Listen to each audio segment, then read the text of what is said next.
आई, किती सुरेख गोष्ट सांगितली आहे श्रीकृष्णानं आपल्याला. ऐक, तो म्हणतो कर्म करायचं, पण त्याचं फळ काय होईल याचा विचार करत बसायचं नाही. म्हणजे काय? आपल्या हातात असतं तसं काम करायचं, अगदी मन लावून करायचं.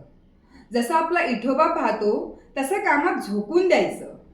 पण त्याचं फळ कसं असेल त्यावर विचार करून आपले हातपाय थांबवायचे नाही.